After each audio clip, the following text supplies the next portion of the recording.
안녕하세요. 하나님의 말씀을 배달합니다. 요교교회 이성재 목사입니다.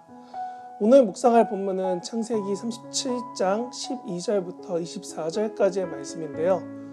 제가 21절, 22절을 봉독하고 함께 묵상하도록 하겠습니다. 창세기 37장 21절, 22절입니다. 르우벤이 듣고 요셉을 그들의 손에서 구원하려 하여 이르되 우리가 그의 생명은 해치지 말자. 르우벤이 또 그들에게 이르되 피를 흘리지 말라. 그를 광야 그 구덩이에 던지고 손을 그에게 대지 말라 하니 이는 그가 요셉을 그들의 손에서 구출하여 그의 아버지에게로 돌려보내려 함이더라. 아멘. 야곱은 오늘 자신의 사랑하는 아들 그리고 편애하며 티나게 좋아하는 아들인 요셉을 품에 끼고 있다가 개인적인 심부름을 시킵니다. 우리는 이 본문에서 봐야 할 첫 번째 관점인 왜 요셉이 이 시기의 대상이 되었는가입니다. 어제 박 목사님도 요셉의 이야기를 하셨지만 저는 요셉이 야곱의 품에서 채색 옷, 지금으로 보면은 디자이너 이름을 건 명품 옷을 입고 그들이 보기에 권력자인 아버지 옆에 있었기 때문에 그런 거 아닐까라고 생각합니다. 권력자의 옆에서 편애를 받고 있는 요셉과 집에서 며칠 길을 걸어가 목축을 위해서 노숙하고 있는 형들의 모습. 저는 이 모습이 당시의 이스라엘의 혐오 업종인 목자의 모습을 대변하고 있는 것만 같습니다. 그들이 생각할 때 이럴 겁니다. 내가 생고생하고 있는데 누군가는 쓱 명품 입고 와서 잘하고 있나 하고 확인한다면 여러분은 과연 마음이 어떨까요? 내가 이런 고생하고 있는데 이런 마음들 아닐까요? 요셉은 사실 형들이 어디로 간지 모르는 채 형들을 찾아 나선 상황이 되었습니다. 요셉은 형들을 수소문하듯 뒤쫓아서 도단이라는 곳에 이릅니다. 헤브론에서 세겜을 지나 도단에 이르는 것은 단순히 부산, 울산쯤 이런 경남에서 출발해서 청주쯤 하는 충북이나 충청도를 찍고 다시 원주나 강원도 산골로 들어가는 남부 산지에서 중부 평야를 찍고 다시 북부 산지로 가는 그런 여정입니다. 그런데 오늘 본문이 말하기를 멀리서 보는 것만으로, 오는 걸 본 것만으로 형들이 죽이려고 한다고 말합니다. 참으로 놀라운 반응입니다.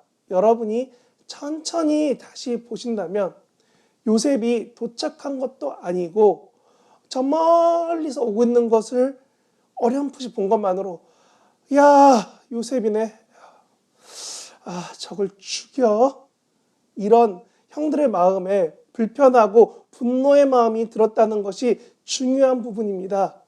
얼마나 화가 나고 시기했으면 이 두 번째 형들은 멀리서 오는 것만으로 바로 알아챘을까요?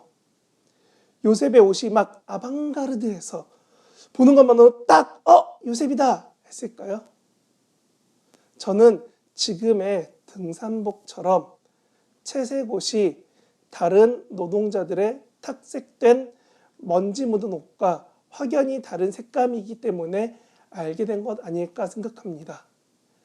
제가 어린 시절 자동차나 해운, 철강처럼 대형 노조가 있는 곳에서 파업을 하면은 이렇게 인터뷰를 하곤 했습니다. 사무직은 펜만 돌리지 현장의 어려움은 몰라요. 나와서 해봐야 어려운 줄 알지. 이렇게 말하던 분들을 폄하하는 건 아니지만 형들의 분노가 편애하는 아버지가 아니라 편애를 받는 형제이자 동생에게 향하고 있다라고 말하는 것처럼 이들의 분노가 지금 이렇게 화를 내고 있습니다. 그래서 죽일 모의를 하는 겁니다. 그런데 이 이야기를 듣고 누군가는 마음에 부담을 느낍니다. 왜냐하면 잘못된 생각인 것을 알고 있기 때문입니다.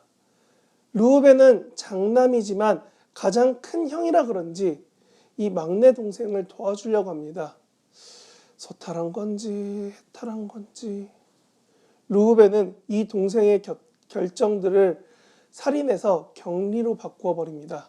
이는 후에 격리된 동생을 자신이 도와주기 위해서입니다. 그래서 눈 딱 감고 요셉을 구덩이에 낙하시킵니다. 당시엔 지금의 싱크홀처럼 구덩이가 종종 노지에 발견되었고 그곳에 모인 물을 우물처럼 퍼올려서 사용하던 곳이 있었습니다. 그래서 그 위치들을 알고 있었고, 그런데 그 중에 참으로 다행인 것은 요셉이 들어간 구덩이가 물이 썩어 고여있는 웅덩이가 아니라 물이 마른 구덩이였기에 르우벤은 후에 밧줄을 내려서 그 동생을 몰래, 막내 동생을 구해주려고 하였습니다. 그런데 사소한 문제는 여기서 발생합니다. 르우벤의 계획과 뜻을 과연 요셉이 눈치챘을까요? 요셉이 과연 눈치껏 알았을까요?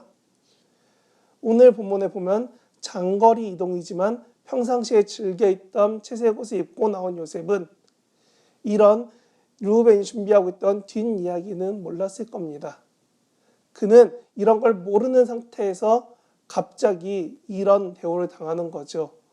자기 겉옷은 뺏기고 웅덩이에 풍덩 빠져버린 그 요셉은 지금 갑갑하고 막막합니다. 형들이 자신을 미워하는 건 알았지만 이렇게 자기를 이렇게 구덩이에 집어 던지다니 아마 고래고래 소리 지르며 억울함을 호소했을지도 모릅니다. 날 살려줘요 하고요. 이런 막막한 상황을 하나님이 날벼락이 아닌 나는 락, 하나님이 반석이라고 하시며 든든하게 요셉을 삶의 인도자가 되어 그의 밑에 바위가 되어 그를 붙잡아 주시고 안정적이게 만들어 주십니다. 그 예시가 바로 먼저 르우벤에게 마음이 바뀌게 했다는 것, 그리고 내일 본문에서 유다 또한 마음이 바뀌게 됐다는 겁니다. 사실 우리의 상황이 요셉의 상황처럼 갑작스레 너무 어려운 상황에서 삶의 자리에서 갈 길도 방법도 방향도 모르는 이 상황에서 하나님이 오늘 우리 곁에 계시다는 겁니다. 지금 나는 구덩이에 낙하하여 하늘밖에 뚫린 데가 없는, 그리고 주변은 어두워져 가고 있어서 너무 무서워지는 그런 우리 상황에서 우리의 눈과 생각과 마음이 하나님을 향해 위로 향하여라 라고 합니다. 오늘 저와 여러분 모두가 시선을 주님께 돌려서 하나님만 바라는 그런 하루가 되시기를 진심으로 바랍니다. 아멘.